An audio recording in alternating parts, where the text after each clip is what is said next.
sana diculik nggak ada yang nebus, percuma, percuma, nggak ada manfaatnya nyulik kamu. Di awal benar-benar pepesan kosong, ya. Jadi jangan nangis kalau kalah. Berdasarkan Undang-Undang Dasar Negara Indonesia tahun 1945, Undang-Undang Nomor 24 tahun 2003 tentang Mahkamah Konstitusi, sebagaimana telah diubah terakhir dengan Undang-Undang Nomor 7 tahun 2020 dan seterusnya dianggap dibacakan. Amar putusan menolak permohonan pemohon untuk seluruhnya.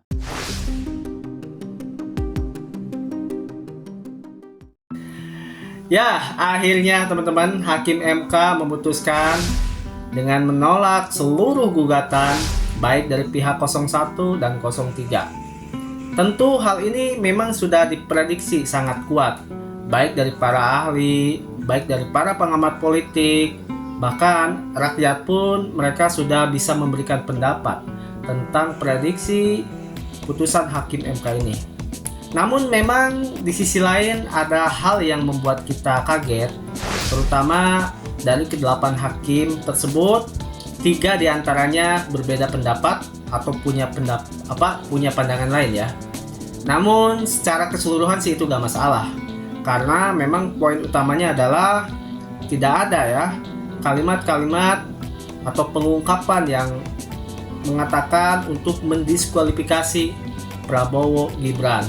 Nah teman-teman, sebelum kita lanjut membahas tentang putusan MK ini, kita lihat sama-sama video-video komentar dari netizen tentang putusan MK ini. Sekaligus nanti juga kita akan bahas tentang komentar dari Profesor Yusril Iza Mahendra. Selamat menyaksikan.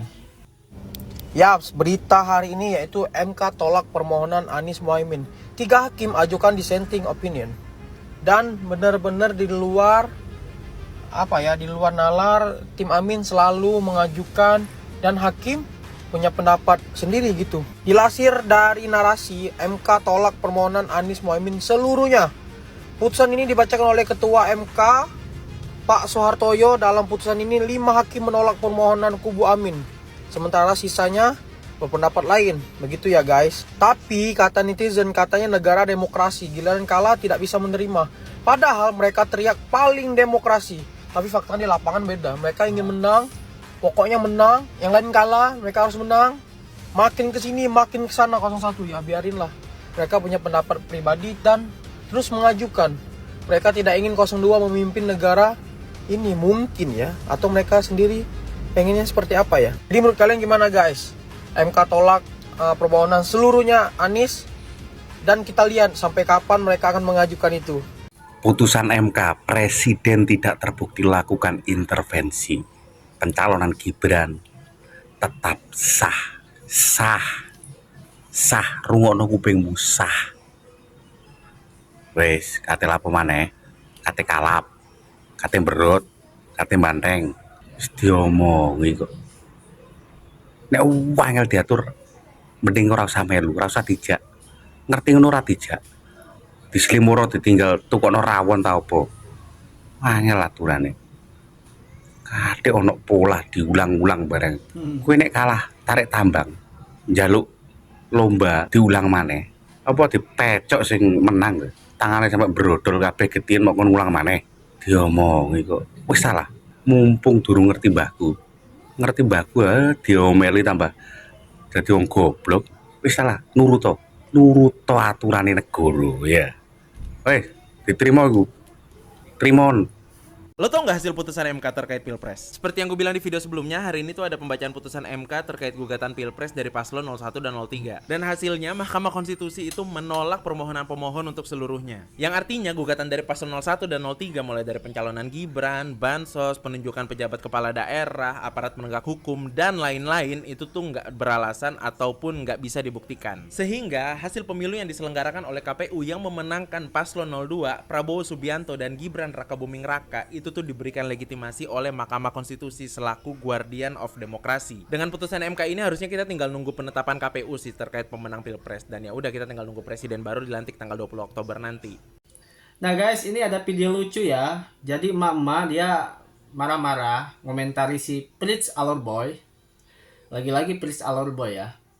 Jadi mungkin ini nyambung dengan kejadian kemarin. Kita tahu ya, si Pritz ini mengaku katanya dia itu pernah diancam, pernah mau diculik.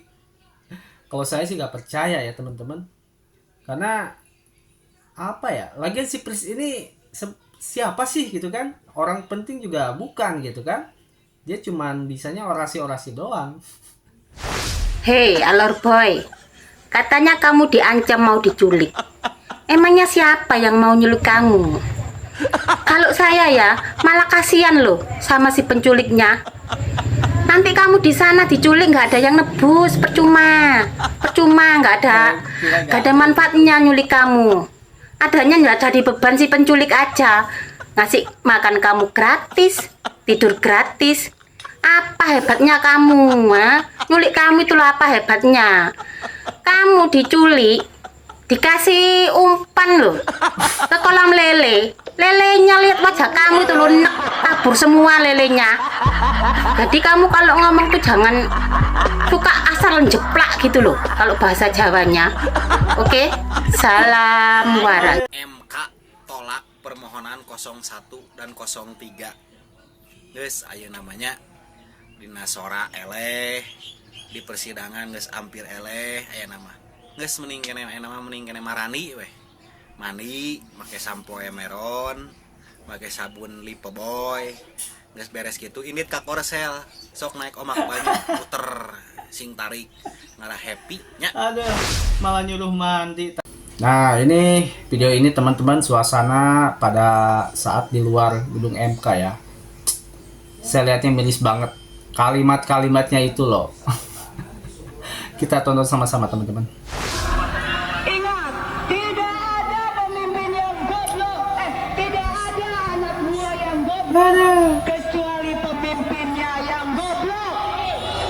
Jadi jika gugatan kita ditolak, kita contohlah Jokowi untuk menabrak semua aturan yang ada. Cewek lagi, aduh.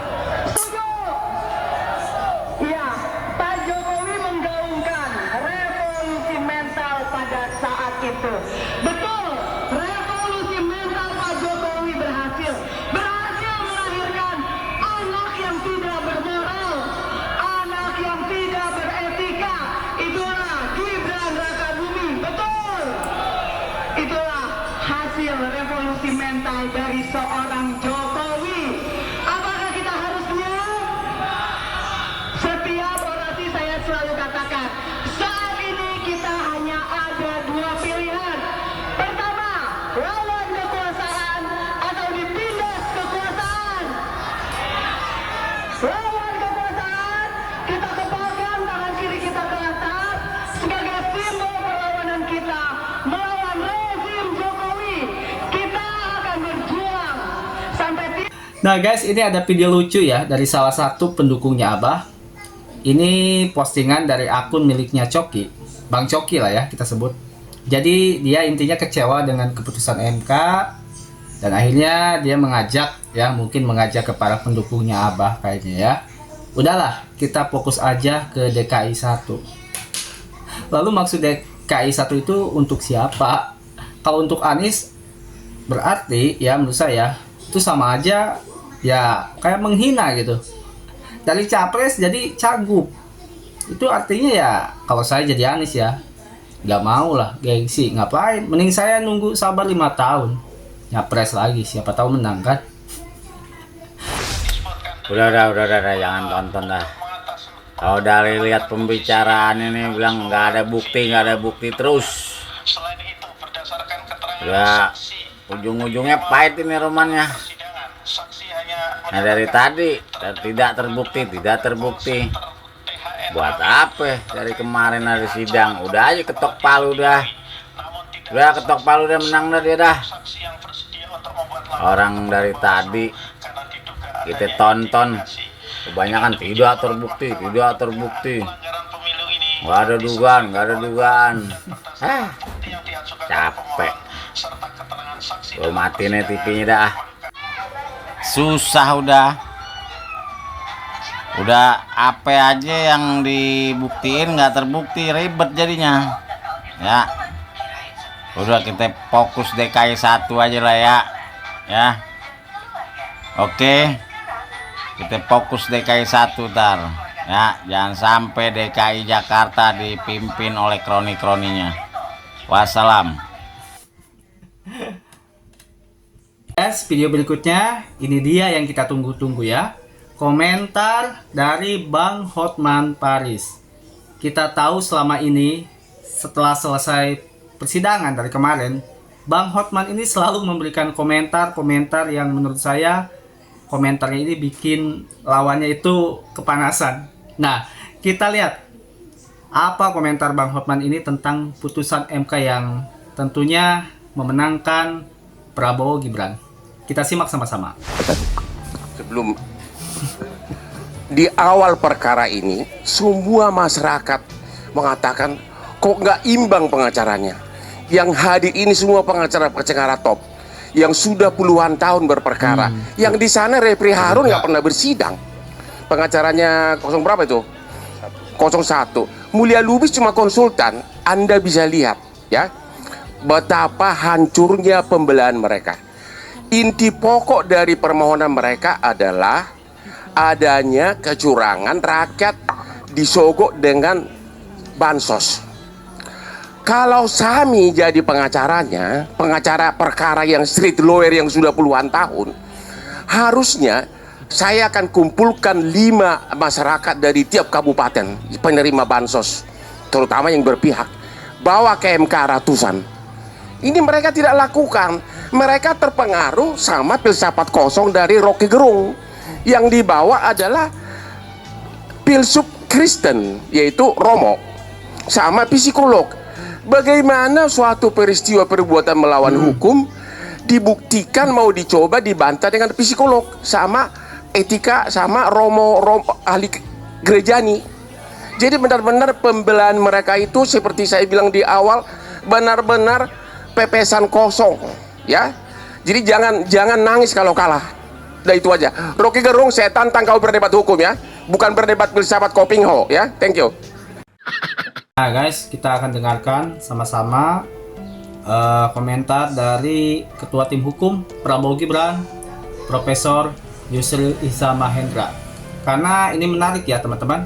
Di awal sebelum persidangan itu Yusril itu dia mengatakan bahwa seandainya MK ini mengabulkan permohonan untuk mendiskualifikasi atau melakukan pemilu ulang, maka satu hal katanya yang harus dia ingat, bahwa itu sama saja memalukan para pemimpin dunia yang sudah mengucapkan selamat kepada Prabowo Gibran.